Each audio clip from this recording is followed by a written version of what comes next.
Welcome back to Pop Culture Maniacs' podcast. Gene and I will now be discussing the future of the X-Men within the MCU.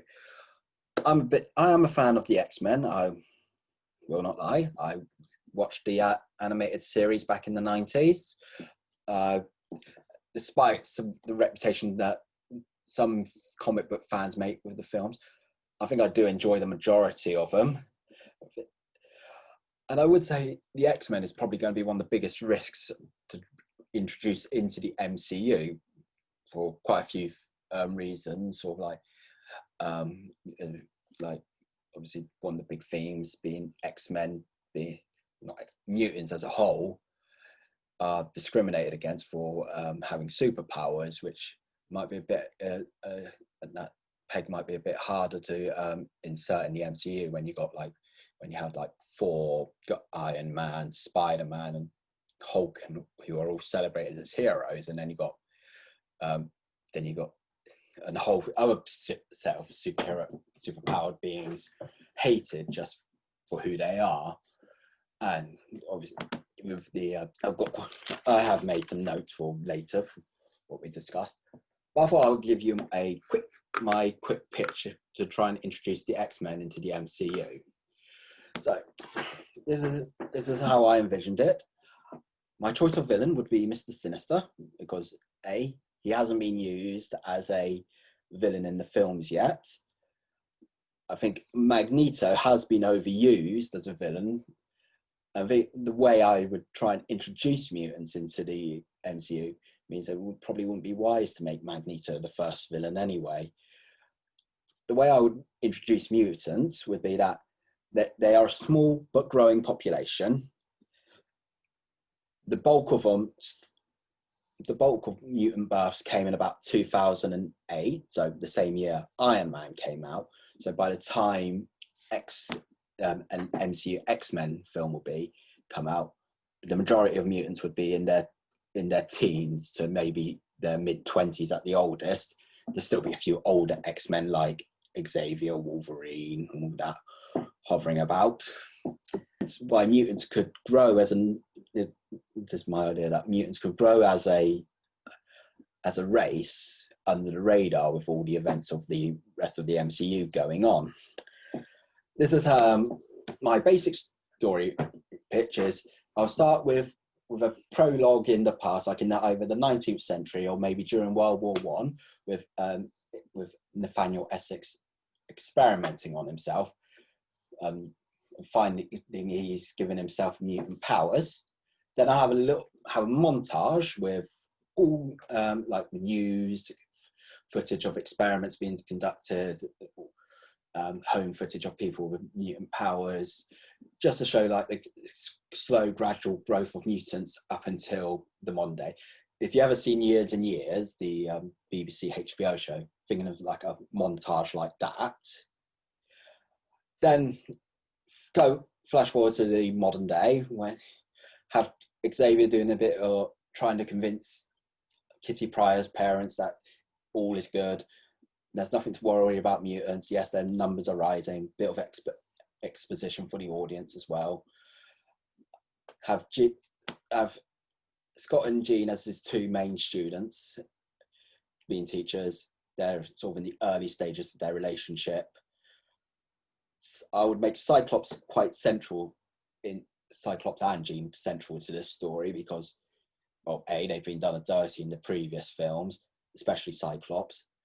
Cyclops would have his arc that he's got of whether he really thinks he's up to the mantle of being a superhero, being Charles Xavier's successor.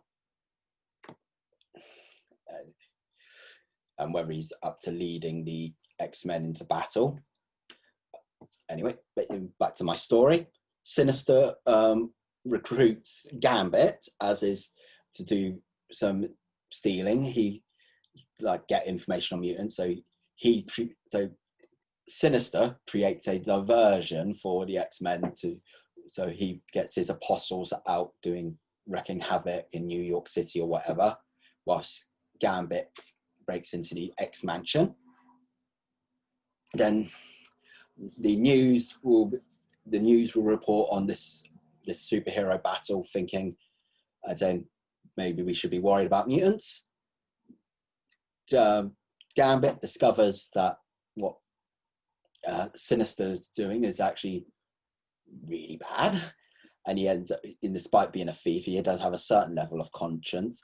So he goes to the X-Men, stands with them, big battle at the X-Mansion. Then we'll have our post-credits scene with Magneto or Apocalypse being set up as the next villain, or whatever Marvel's planning to do with the rest of the MCU. My other idea is with Sinister, because his big thing is he's obviously obsessed with like Darwin. He was conducting like generations worth of eugenics experiments, trying to sort of breed people to create the perfect mutant. So you also got the added danger that his mutants are pretty much designed to be weapons, instead of when X-Men, most of them are just quirks of nature. So, your thoughts? I like the idea of Mr. Sinister being involved, particularly with what we already have kind of as a framework of mutants within the MCU, with Wanda, and how she was created and treated, and her origin story can kind of link back into that idea of eugenics and messing around with genetic material, trying to figure out how to create the perfect weapon. I think her story can kind of slot in a bit with that, with how she came about within the MCU, the MCU's version of her. My one worry with all of the X-Men side of things, and I think they could lean into it or they could try to fall away from it, is the whole Sokovia issue that's already been dealt with in the MCU. The idea that these heroes are trouble, they're dangerous, they kill people. We need to keep them under wraps. And if they lean into it, it can, be something that gets resurrected when people get scared of the mutants or get nervous about the mutants. And that can also tie into the greater MCU and the other characters and their reactions. And we can kind of use that as a jumping off point. But, in terms of just like a standalone introduction to the X-Men, I think it's a great idea. I mean, keeping Professor X and Jean and Cyclops is kind of the big three. It's probably the best way to go about things, because they're three characters everybody knows and everyone understands. Even if you are completely right that Cyclops and Jean have been done dirty horribly so far in previous films. And I say that as someone named Jean who has great pride in Jean Grey, the character. And as long as they pick the right characters to reboot and reuse, bringing in Wolverine right off the bat, I think is probably not the best idea, considering how much time we've all spent with Wolverine over the last couple decades, and how well Hugh Jackman did with the character. But yeah, bringing in Gambit, who they never figured out what to do with in previous films, maybe getting a Storm that's actually, a good Storm with, her powers and her abilities and her fun attitude, and just kind of figuring out what to do with the younger characters and making them more than just kids in a school dealing with kid problems. Just trying to integrate everybody as best they can is really the big issue. Because as great as some of those early X-Men films were, and they were great, they never quite figured out the right balance of students, teachers, X-Men, and try to get it all together into one cohesive story. Yeah, I was obviously thinking that some people have sort of like tried to pitch a sort of Harry Potter with the X-Men sort of storyline. It's just, I wouldn't want the X-Men, certainly the main team, to be teenagers. I don't think that would work. But my idea for the first class would be that they're in their 20s. I think when it comes to the X-Men, I would have a 5-person team to start with in their 20s range. So definitely Cyclops, Jean Grey, Beast, and Storm. Fifth one, I don't know yet.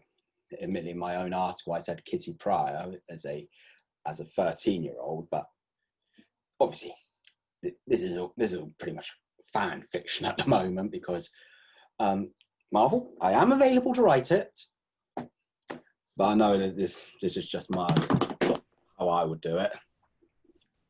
And at some point down the line, they have to get Rogue involved about the time they want to kill off Captain Marvel. So, she's coming in some form or fashion at some point in the next, 5-6 years of the MCU.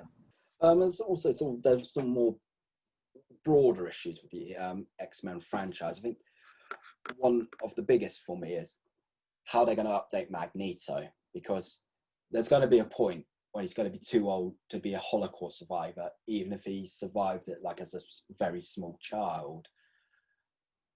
And that's obviously one of his driving factors.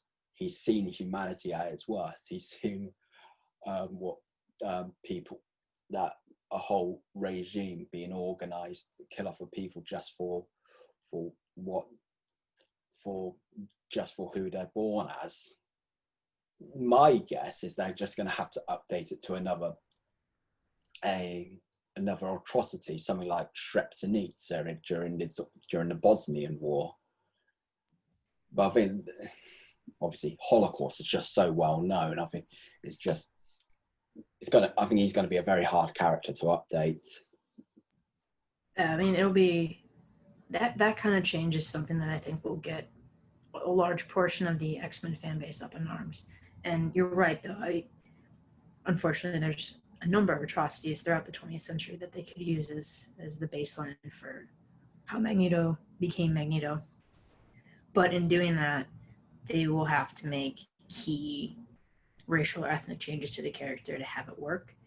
And while that's, on one hand, incredibly intriguing and interesting how they could change that character and, update him, make him a different race, a different ethnicity, a different religion to use as the base for that character. I worry about pushback that might come from the fan base who, doesn't want to see a change, doesn't want to see the update, and is very focused on keeping Magneto.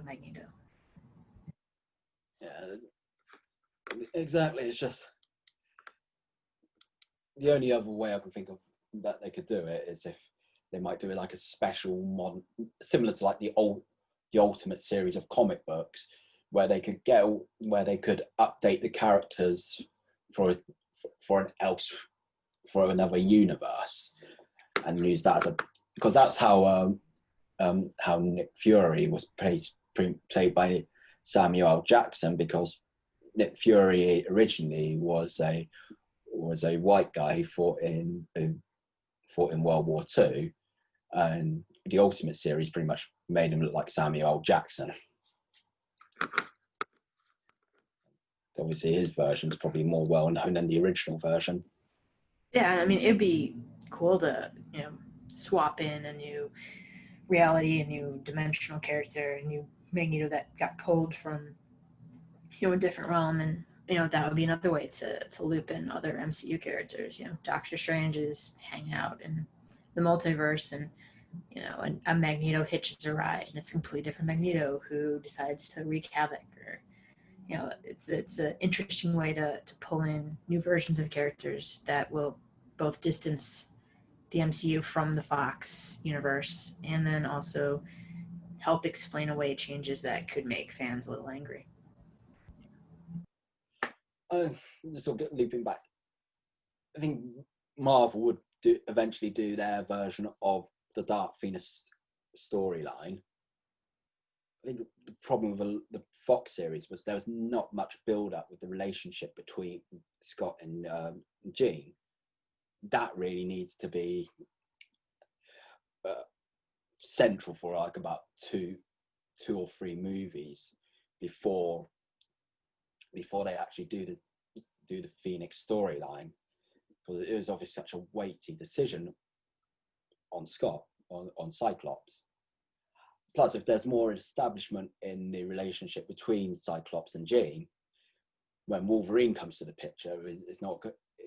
We're probably going to be rooting more for Cyclops in the future than, because then in the Fox films. Yeah, you can't wait it one way or the other. You have to give us the anchor of that relationship, make it viable, make it make sense, and also help us understand their strengths and balances as a couple and as mutants. I think one of the good things those early Fox films did was make us understand who Wolverine was, which is great because he's a complicated and fun character. But what it didn't do is let us understand, who Scott was or who Jean was.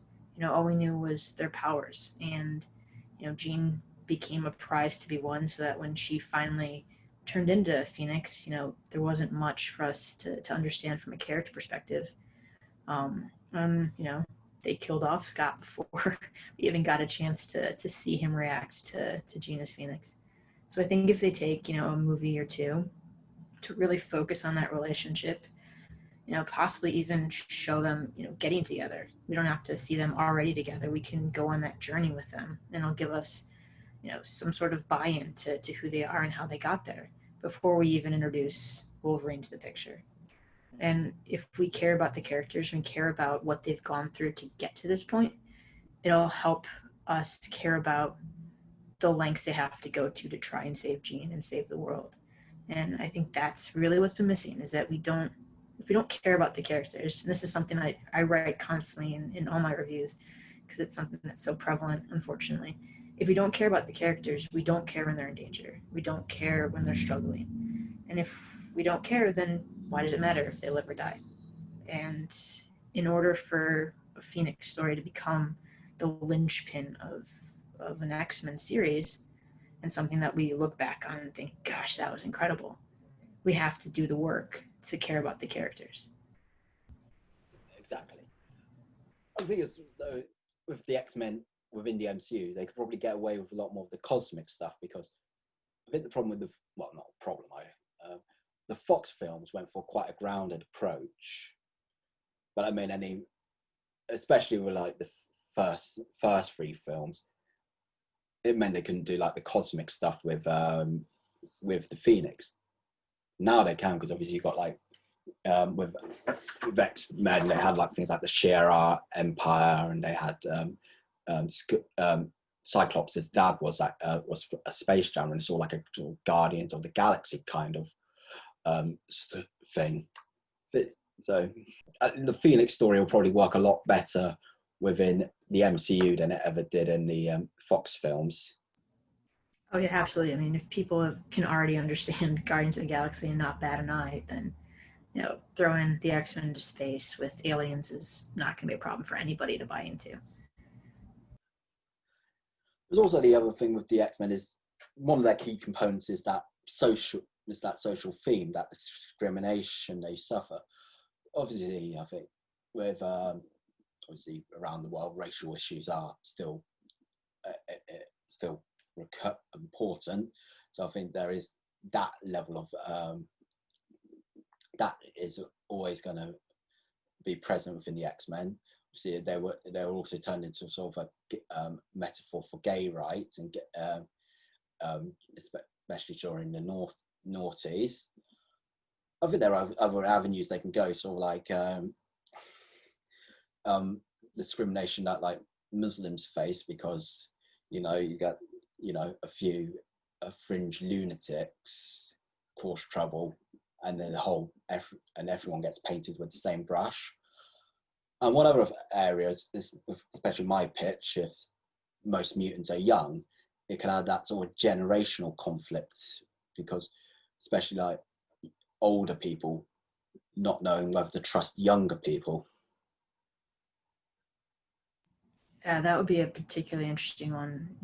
It's an age-old struggle, and every young generation says they won't be like their previous generations, but they always end up doing the exact same stuff. So having kind of a generational element to it would be particularly timely and really interesting to kind of navigate. It's always because there was one I can't remember the exact comic book story, but I do remember like this poster in the X-Men. It goes like, "Do you know what your children are?" Obviously, being a play of, "Do you know where your children are?" Oh yeah, that's a good tagline. And also, if you use Sinister as the villain, somebody who is from the past generation, who has lived for years compared to the new upstart mutants, it could be an interesting clash, just on an actual, not metaphorical level. And with my idea of Sinister, I can sort of picture him sort of like working for anyone and everyone who was willing to support his research. So, say, I said World War One, since both sides were getting desperate on how to win that war. So, brought in by by the British there. World War Two, whoever was willing to fund him, whether it's the Nazis, then Cold War, you could flip back and forth between America and the Soviets, or go and, as you alluded to as well, may have worked with Hydra in some way, hence leading to Quicksilver and Scarlet Witch being created. Yeah, and at the risk of crossing, into non-MCU territory, one of the things the comic and the TV show The Boys has kind of dipped their toe into in this new season is kind of genetic engineering and creating mutants and seeing how they grow, how they change, how you can create villains or heroes based on how you raise them. And it's been dealing with a lot of things that I think X-Men could look at and pull from to make it a little more gritty, a little more edgy, and not the typical crazy fun cartoon version from the 90s that we all loved, or just the more staid film versions that they've gone from, without going into Deadpool territory, which is a bridge too far, I think, for the bulk of the X-Men. But there's some interesting gray area to play around with, especially if you're using Sinister and eugenics and creation of mutants as kind of a basis, which I really think they kind of have to go that route. You got to use Sinister at some point. Changing the topic slightly, thinking of casting, I think with most, my one big one I would definitely go for, Ralph Fiennes as Xavier. I think he would be great as Xavier. Get a guy with some Shakespearean street cred to play Professor X. See, I mean, like, admittedly, my dream choices for like casting Cyclops and Jean Grey were Richard Madden and Kieran Gillen, but then, my thing, just to put it out there, Kieran Gillen, I might go with, but I would just like to have a Scott and Jean, or particularly Jean, who can actually do an American accent if they're going to make her American, because, good gosh, the last two have struggled mightily. Yeah, so well, it's a mute point anyway because Kieran Gillen's already Nebula, and Richard Madden's in the Eternals. So I think I know like a lot of people saw a lot of fans say they quite like someone like John Hamm or John Hamm. He could be a good Sinister. I was going to say John Hamm or Bryan Cranston, but in the comics and the cartoon, he was actually he was English. He came from Victorian England. He was contemporary of Charles Darwin. I would actually quite like a British actor play the role. Oh, absolutely.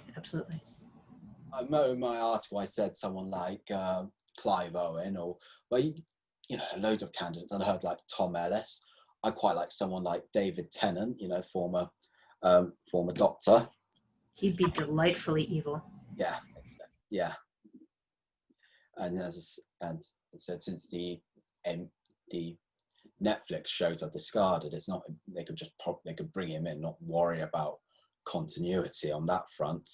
Yeah, in terms of casting, I think the main question is, how old do we want him to be, and go from there. And I think the main things are we just have to get talented actors who can hold their own. and they've done a good job in fits and starts throughout the past Fox movies. They've never really assembled a complete cast, in my opinion, that worked across the board. But I think with the money MCU generates, with the job security they'll give these actors, I think they'll have a number of big names chomping at the bit to try to get involved once they announce what they're going to do. I also have been feeling like who would the director be? I mean, it would have to be someone with the ideally someone who can obviously tap into those sort of either concerns of a young generation or or obviously issues facing facing minority groups. A couple of candidates I can think of is it Bo Burnham, who directed Eighth Grade, or I can't remember her name, but the director of Queen and Slim. Sort of like they've tapped into those sort of issues of their indie films, and they're the sort of directors that MCU generally like to hire, because as you can imagine, as much as you would like to see a massive like a Chris Nolan, he's never going to work for the MCU, is he? No, he's already done his superhero time. I think getting like a Bo Burnham, depending on his familiarity with the X-Men, he'd be great to write the script. I mean, he's got a command over, how the younger generation, thinks, how they act, what it means to be a teenager. I was so impressed with Eighth Grade that, a 20-something guy could write a movie from the perspective of a 14-year-old girl and pretty much nail it exactly what it's like. So I'd love to see him get his hands on a script for X-Men. It's just a case of kind of watch this space. I think because obviously New Mutants has only just come out when we originally recorded this, and from what I've heard, the only reason that Disney released it in cinemas was because of contractual obligation, hence why they just didn't dump it to Hulu the second they got their hands on it. So it's troubling when the stars of the film are tweeting out bad reviews about how bad it is. So yeah, they've all moved on. They're doing all right. They don't need it. Yeah, and Josh Bourne he's doing Stand as well. So yeah, he's moved on as well. We'll call that a wrap for today. So to our listeners, thank you very much for hearing our thoughts.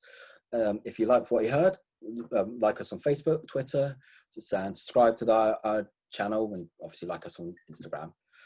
Have a good one.